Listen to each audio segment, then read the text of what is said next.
On behalf of the 28 Green parties of Europe, I welcome this presidential campaign. I welcome this nomination convention. I congratulate the US Greens.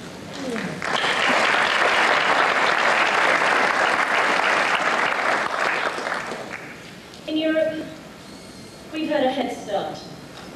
Green parties have had 15 years of experience of being elected to Parliament. Now we have in 3 countries Greens in government. But we are a growing global force, as you've just heard, participating in electoral politics in 76 countries worldwide. This growing global family of Greens calls on the people of the United States to accept the responsibility that goes with being the world's most powerful state, and to recognize their role in the damage being done to our planet.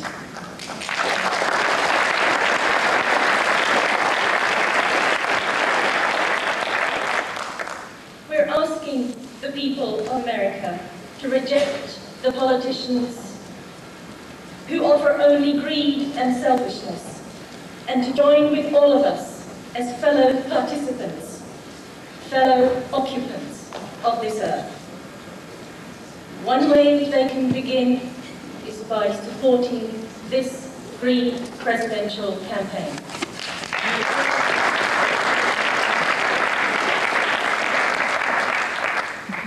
Several Greens have come from all over Europe to offer support to the United States Greens and to share our excitement at this very brave venture that you've embarked on. To share, perhaps to offer our own experiences, our own solutions, and our own sympathies at the struggle which you're undergoing. But above all, to take back to Europe an image of America that is too little known there. This America. The America that is struggling for real democracy, for a fair electoral system, and for the freedom from the domination of the corporations that strangle not just this country, but countries much weaker than this all over the planet. We wish you strength.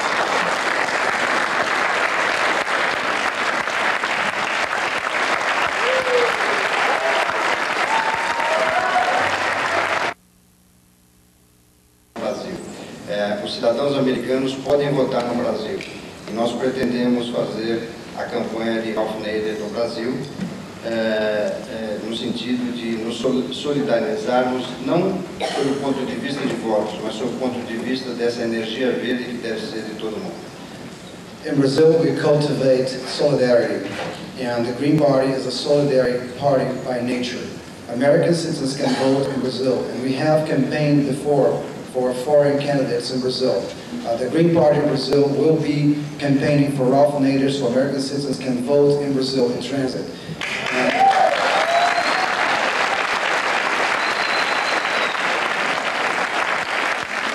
With that, we want to show not only our electoral solidarity, but the green spirit solidarity all over the world.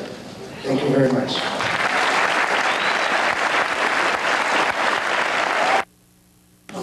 Well, I first visited the U.S. Greens back at the Eugene gathering.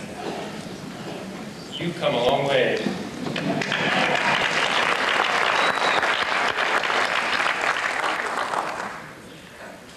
We in Canada, we are due for a national election in about a year, and I have no doubt the tremendous job the Greens have done here in the United States will help us in Canada as well.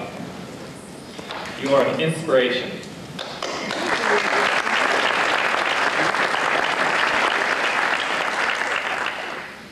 So, on behalf of the Green Party of Canada and affiliated provincial Green parties across Canada, we stand here today in solidarity with Greens throughout the United States and around the world to work for the survival of all species on this planet.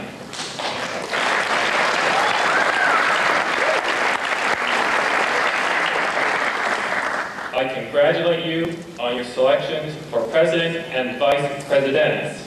Thank you.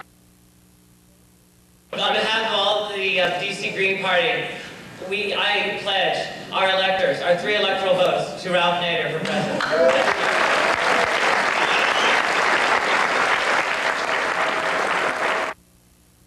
As Maine goes, so goes the nation.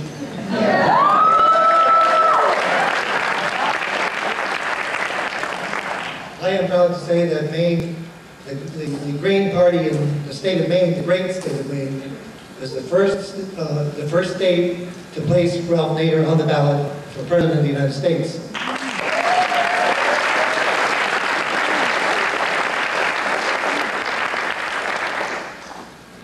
I am extremely happy to be able to say that we in Maine, and I on behalf of the people in Maine, pledge 4 electoral votes for Ralph Nader for president.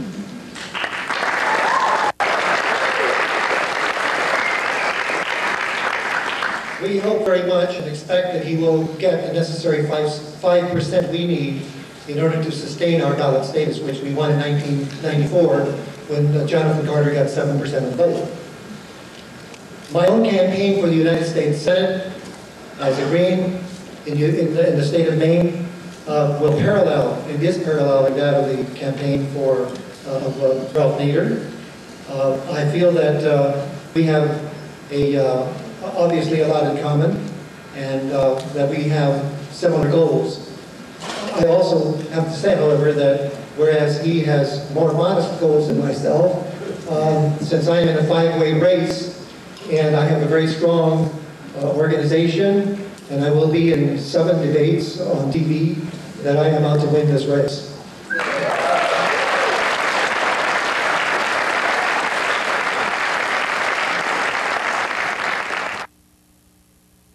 Vice presidential running mate for Ralph Nader in New Jersey.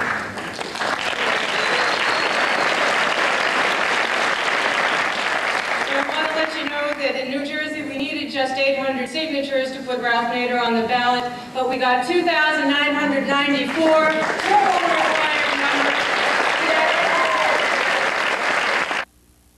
Justice. There's been a long history of organizing at the grassroots level in that state since 1980 and before that. Corporate welfare, the need to redistribute the wealth amongst the people in our state and around our country. These are both issues that unite many people throughout the state, and we're very excited to pledge all of our 15 electoral votes to Ralph Nader. I guess I'm going to repeat what most of you know, that this is an opportunity to actually galvanize and organize. I have been in several points around the state. I'm here to say that people are waiting to listen. They want to hear a new message. That we have the opportunity to actually sweep this country if we get serious about our organizing on the ground.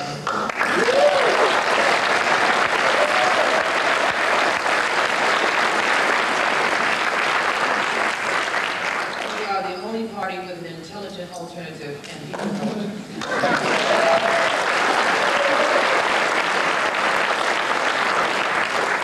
Without going into further ado, I will say that I am pleased to announce that New York State will pledge its 33 electoral voters on behalf of Mr. Nader.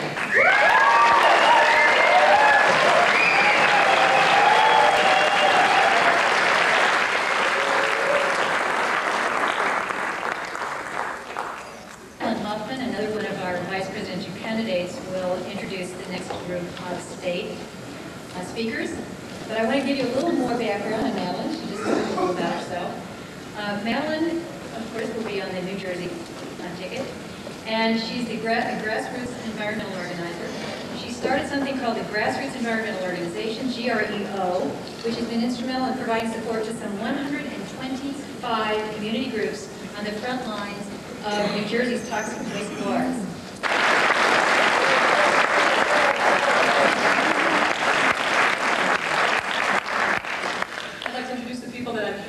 Personify some of the great work that's been done by the Greens and Green Party in Minnesota.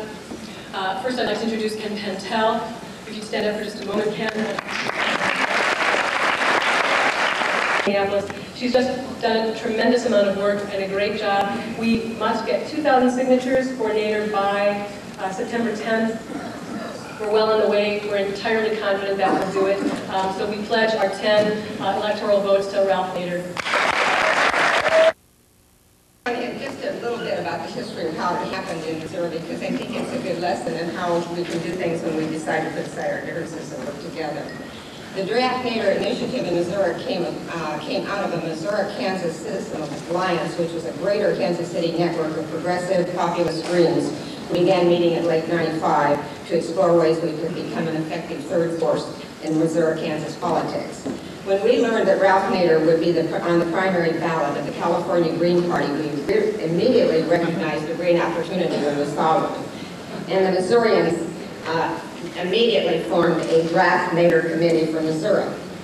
We called a statewide meeting in January of '96, to which we invited various farm, labor, peace groups, plus members of the Missouri Green Party, Citizens Alliance, and the Labor Party advocates. This meeting was followed by several meetings in Columbia, Missouri, and the big question that we could not seem to resolve was, should we work through the Missouri Green Party or should we form a new entity?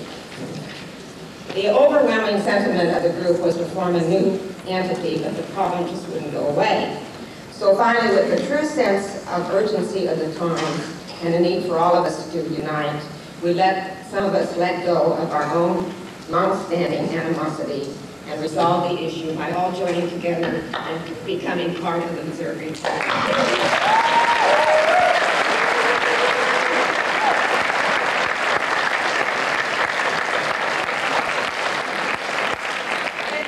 Sense of excitement and cooperation, we began a petition drive to attain ballot status for the Missouri Green Party, and all of us worked very hard for about 5 weeks. I was kicked out of more places than I'd like to mention. I sort of had a pattern. I'd go one place till I got kicked out, and I'd go to another one, and it was sort of a game. But on January 29th, we met at a state convention and nominated Ralph Nader for president, Rowena Haney, a native daughter, for vice president, and Charles Wright for lieutenant governor. The next day we submitted these names along with our names of our 11 electors and almost 11,000 signatures to the state Secretary of State of Missouri. We do need 10,000 ballot signatures to qualify and have yet to learn whether we've passed that threshold. But and all of this could not have happened without the hard work and coordination of Ben Chelsea, who is in the and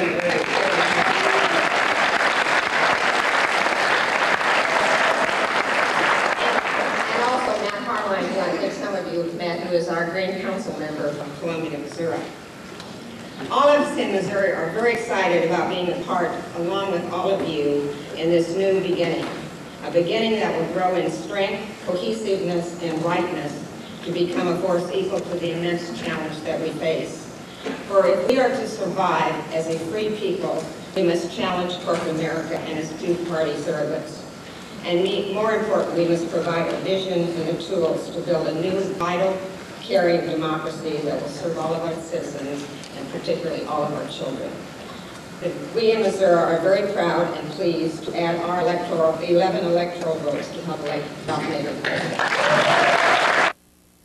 We're fighting against a chemical plant about 4 blocks from my house that mixes these hazardous wastes into a fuel for cement kiln incinerators.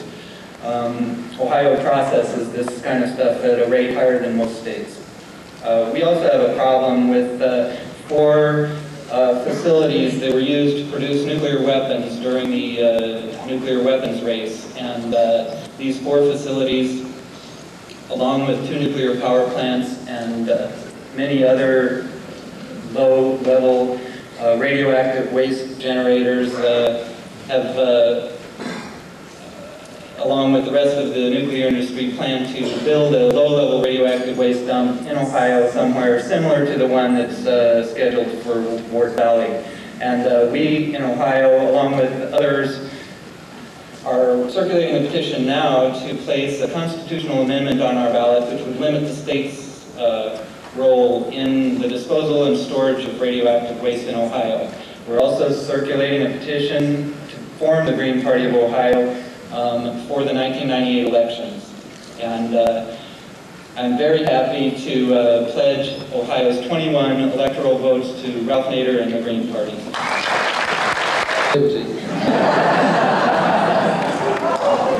But the advantage of that is you can be sitting home one night watching C-SPAN and see a program and pick up the phone and make a telephone call to an answering machine and less than 6 months later be nominating someone for President of the United States.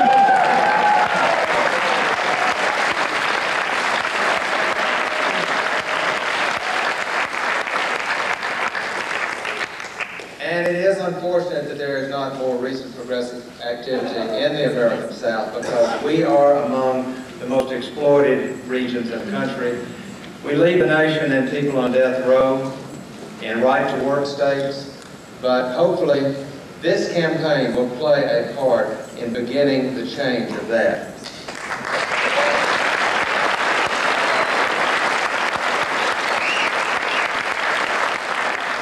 It's relatively easy to place an independent candidate on the ballot in Tennessee, and I think the reason for that is they don't take the progressive movement seriously. But even though it's easy to place a candidate on the ballot, this campaign is the first progressive independent candidate to be on the ballot in Tennessee with a full slate of electors since Henry Wallace in 1948.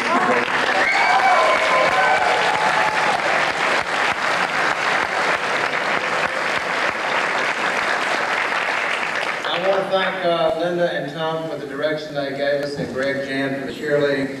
My time is out. I want to say one more thing very quickly. I think the most salient comment was made when I was asking this rather poor black woman to sign the petition, and she agreed, and she finally said, you know, all the Democrats do for us is come around every 4 years and they give us Cokes and hot dogs, and we don't see them again for 4 more years.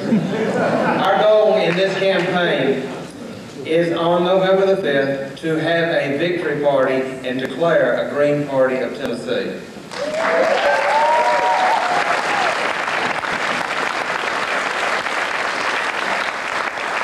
So it's in that spirit that Tennessee pledges all 11 electors a full slate for the Green Party and Ralph Nader. The 4 states are Mississippi, Kentucky, Alabama, and Delaware. One of the reasons why they weren't able to send delegates is because they're still busy petitioning on the street corners. They all have late deadlines. As everybody probably knows, ballot access laws are different for every state. And especially getting 5,000 signatures in Alabama is very difficult, so they needed all the days that they had. Spoken to those folks, however, in those 4 states, and they each pledged their electoral votes to Ralph, 7 for Mississippi, 8 for Kentucky, 9 for Alabama, and 3 for Delaware.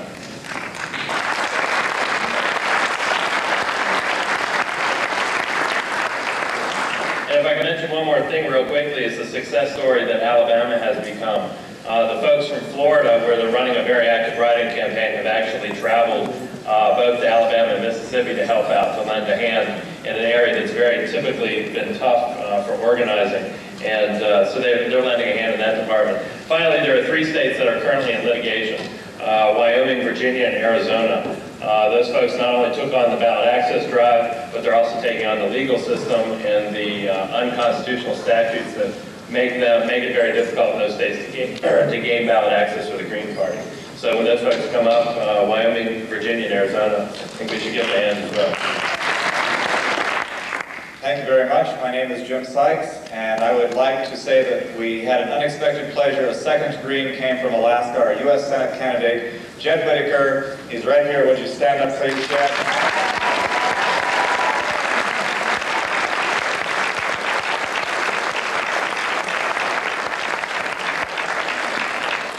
Jed has been feeding poor people some of the 1 billion pounds of fish waste that is tossed overboard in industrial processing every year.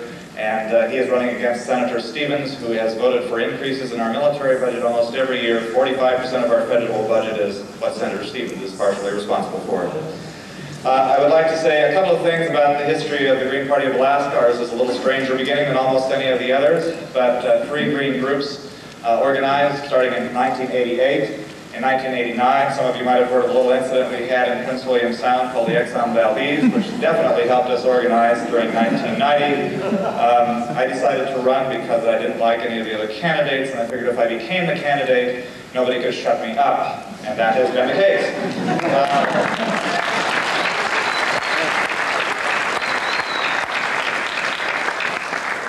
I I would like to acknowledge my running mate. We have to run as a ticket in Alaska. My running mate was Jean Marie Crumbs. She's an Athabascan Indian from Fairbanks, a well-known educator. She wasn't known as an outgoing person, and she had the courage to become a candidate, and really believe me, if I can be a candidate and Jean Marie can be a candidate, all of you can be candidates.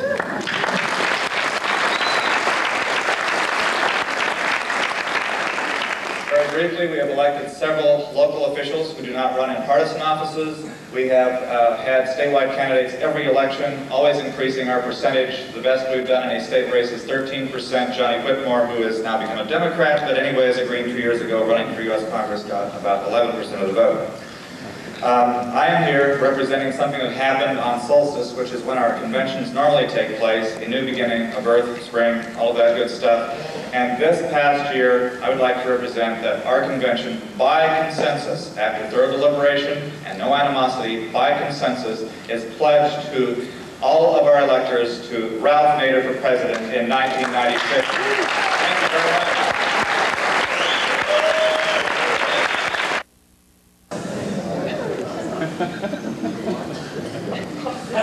Hawaii's a little unique from the rest of the continental United States. It was an independent nation, and there are still people alive today who were there at the time when the United States overthrew the government. And in 1993 it was the 100th anniversary. And so we have a very growing and strong sovereignty movement, which the Hawaii Green Party supports in our state platform.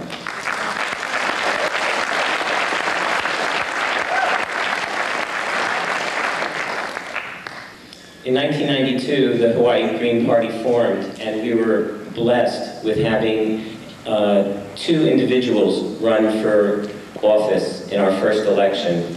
In 1992, and for some reason, after the race, she headed out east to Virginia, and we miss her dearly. Linda Martin was able to gain 50,000 votes, 14% of the votes in her race against Senator Noy in 1992. And Linda, we love you and miss you.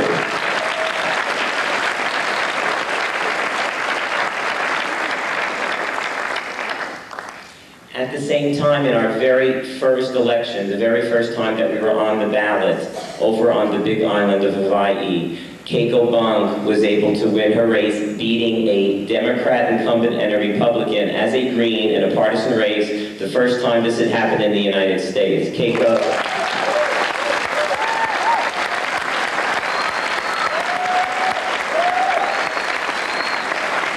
Few people, I'm really surrounded with some beautiful women in Hawaii.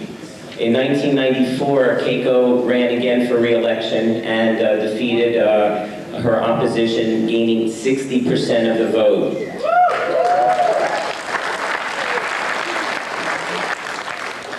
Soon after, in that election, 4 Republicans won and 4 Democrats, and Keiko formed an alliance with, I believe it was the Democrats at the time, or the Republicans. I mean, it's hard to, I call them the Republicrats. Ralph calls them the duopoly. She saw that the openness was not occurring in the council, it was not green, and so she quit the coalition and as a result became the council chair of the Big Island, the highest elected official, green official in the United States of America.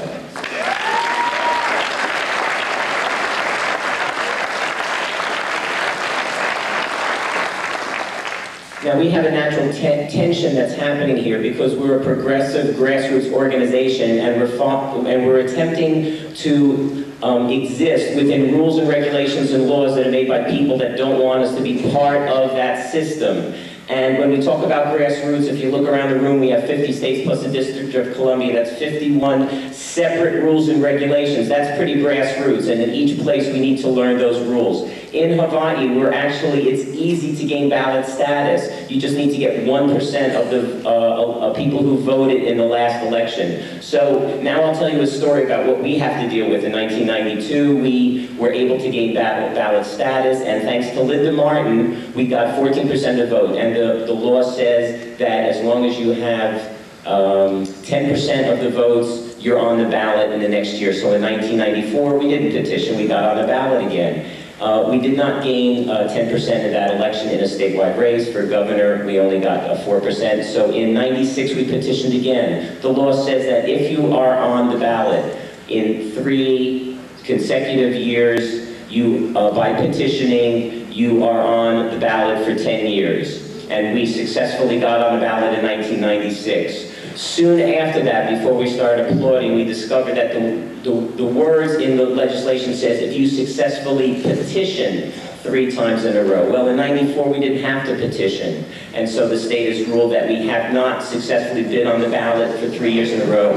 Why would we have petitioned in '94 since we automatically were on the ballot? Those are the things that we have to deal with. So today we're here to nominate an individual who everybody knows, who is one of the heroes for me after 30 years of work in the arena of dealing with corporations, running and ruling this nation. It's time that we wake up, in this perfect marriage between a brand new political organization, the Green Party, and people that can see someone of integrity. And so we're going to have a groundswell of support for people, both for Ralph Nader and people coming to the Green Party. And I'm privileged and fortunate that I can stand before you and offer our 4 delegates from the great state of Hawaii, the former Kingdom of Hawaii, to Ralph Nader for 1996. California, the Golden State, land of many wines and welfare lines, land of migrant workers and Baywatch surfers, redwood groves and Sierra snows, mountain villages, desert oases, small beach towns and sprawling suburbs and ghettos. California, the state with the greatest number of elected Greens, holding offices on district boards, city and county governments, and the state with the greatest number of Green candidates for office. For the United States Congress, the 27th District, Walter Contreras-Sheesby, the 38th District, Ralph Nader. For state legislature, the 15th Senate District, E. Craig Coffin. The 14th Assembly District, Hank Chapeau. In our municipal and county races, Jennifer Hanan for Arcata City Council. Ralph Nader for Arcata City Council. Donna Springs, Berkeley City Council. David Renton Silva, Santa Cruz City Council. Mike Feinstein, Santa Monica City Council.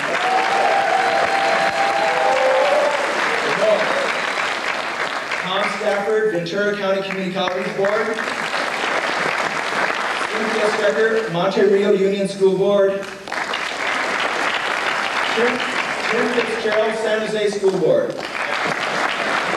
California, land of many fruits, and I, a healthy gay 19 years HIV positive gay man with political gonads, do proudly pledge for President of the United States, 54 electors to Ralph Nader.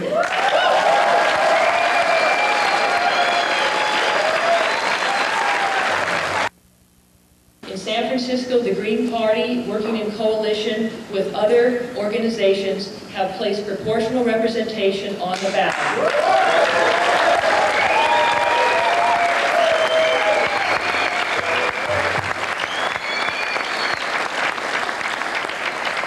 As you know, proportional representation is a system in which a candidate is elected in proportion to his or her support.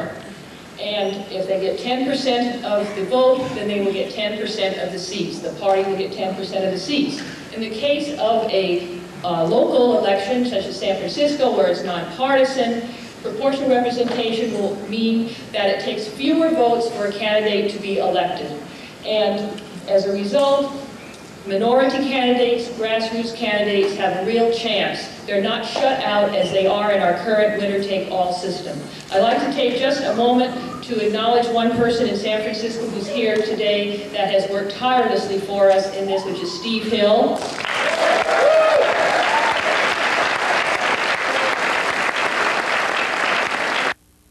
He's running for U.S. Congress and has been really been pulling together the forces in Oregon to defend our forests. Under the salvage rider, your ancient forests are being slaughtered right now.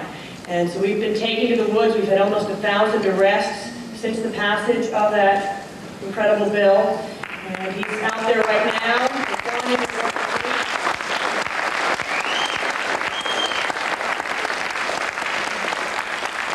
another reason why we're feeling very, very empowered to make Bill understand that private life is an option.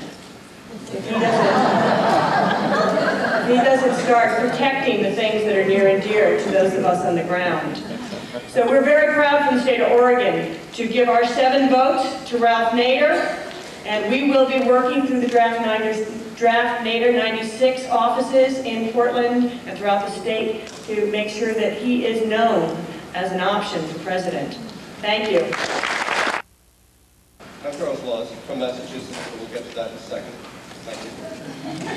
Okay, we're going to run through the states that are doing a write-in campaign.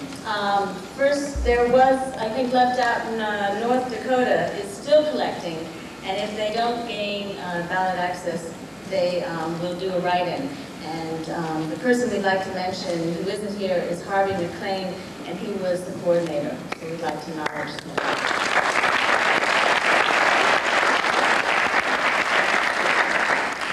We have another 14 states that we would like to mention.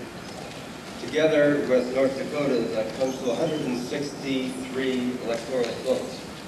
So I think that any of you who have friends, are from there, or have other ways to support their write-in candidacy, please do so. We certainly would like to see another 163 electoral votes. I would like to comment that Florida, with 25 electoral votes, has as the coordinator Johnny Hardis, and we would like to support them. Georgia, with 13, and the coordinator is Frank Levesque. I'd like to mention Idaho with 4 electoral votes is doing a write-in campaign, and we'd like to acknowledge Wade Rule. I'd like to acknowledge Indiana, who has 12 electoral votes, and they are too doing a write-in campaign, and with the hard work from Ron Haldeman.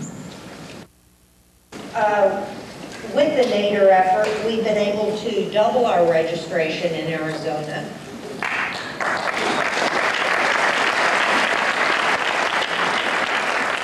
And we're organizing more locals every day. We've added 4 new locals in the last 2 months. And we have elected 4 people, Greens, to office, and 2 of them are currently serving. So we've done a lot of things in organizing, and Nader has given us the energy to go forward with that. So we're going to be here after November as well. And we turned into the Secretary of State on that day 4,242 signatures, and immediately the next week filed a suit in federal court suing the state of Arizona for the unconstitutional ballot access laws.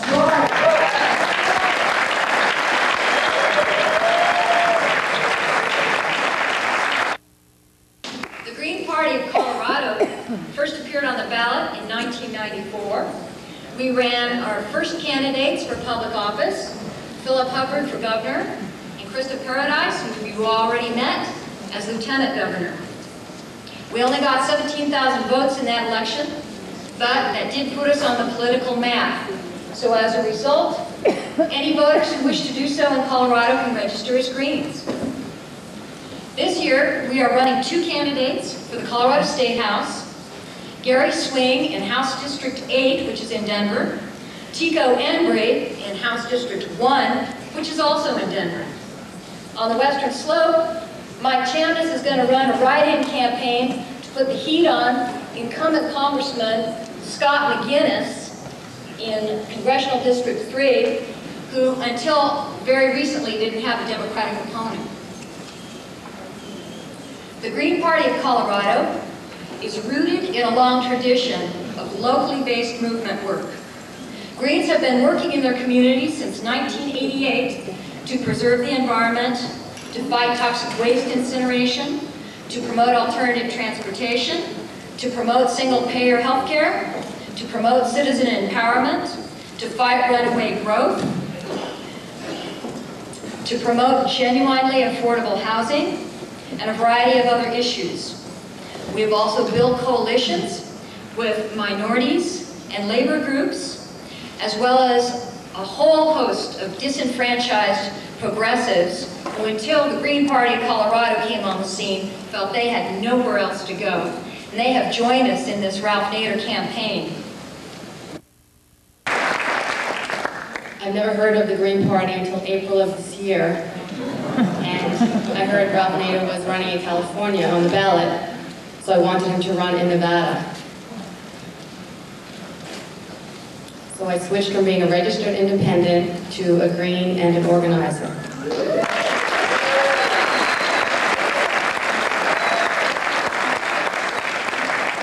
Ralph Nader has been a hero and a role model to me for a very long time. I was thrilled to work in 1992 on his write-in campaign in Massachusetts to spread his Concord principles, which is this year's platform.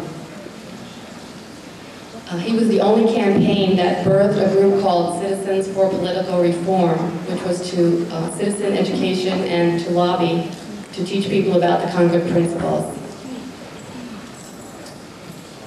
In Nevada, the Greens support Indian right land issues, among others. But the most pressing at this time is the recent decision of the Senate to transport nuclear waste this coming spring from all over the country to Yucca Mountain Temporary Waste Site, which is 1 hour north of Las Vegas and sits on a fault line. The land belongs to the Western Shoshone people, according to the Ruby Valley Treaty of 1863. President Clinton promised to veto all interim storage bills, but unfortunately we cannot honor his word or trust him to uphold his words. Please put pressure on your congressman to support interim storage waste bill number 1936 and tell them you're against the stockpile stewardship program. They call it maintaining weapons, but it's developing nuclear weapons. We are working with a group called Healing Global Wounds to prevent this tragedy upon our air, water, and earth. A nonviolent protest gathering will be held at the Nevada test site on October 11th to 14th, and all are invited. This convention has made me realize that we are not fighting alone. Thank you, Ralph Nader, for inspiring and organizing us. Nevada is proud to pledge its 4 electoral votes to the Green Party and to Ralph Nader.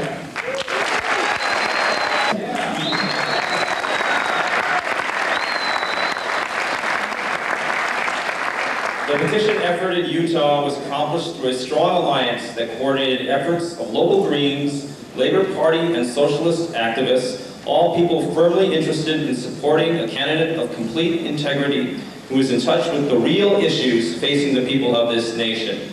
Mr. Nader, thank you for being that candidate.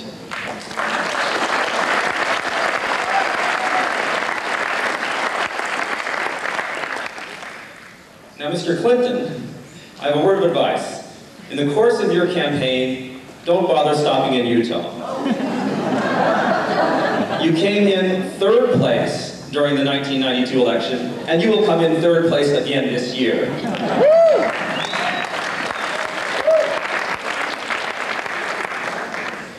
I'm a board member of the food bank serving all the hungry and poor for the entire state of Utah. 2 years ago, we delivered 4.5 million pounds of food to Utah's needy. This year, despite unparalleled economic growth and prosperity in the state, we have delivered 10 million pounds to ever-growing numbers of Utah poor. With the recent signing of your supposed welfare reform, I need to know, Mr. Clinton, how much additional food will we need to deliver to the poor and hungry children of Utah?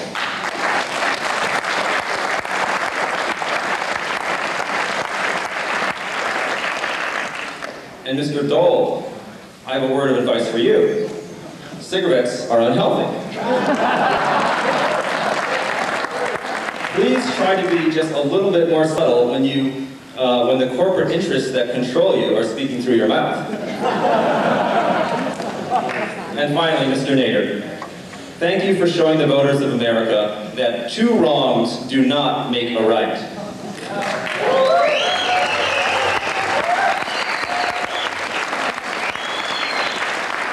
Thank you for offering this nation its only real presidential choice.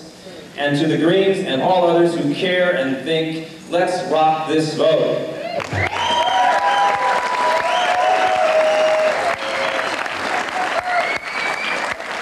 The great state of Utah pledges its 5 electoral votes to Ralph Nader. Thank you. Would all the nuevo mexicanos in the room please stand up?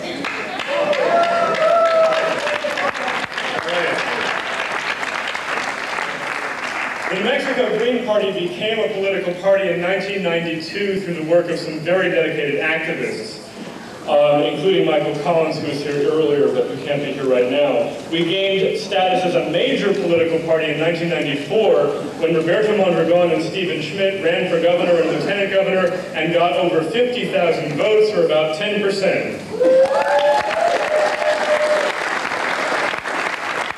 In that same election, Patricia Wolf got 12% for land commissioner, and we have never, except for one congressional race, we have never gotten less than 10% for any Green candidate in the state. In fact, we have actually won 2 local races, myself to the Santa Fe City Council, and Fran Sena Gallegos is Santa Fe's new municipal judge. This year, we have a number of candidates at the state and local level, including Roberto Mondragon, who is running for state legislature up in Santa Fe. Stephen Schmidt has been appointed to the state school board. Jack Urick is running for U.S. Congress. And Abraham Goodman is running against Republican budget hacker Pete Domenici for U.S. Senate.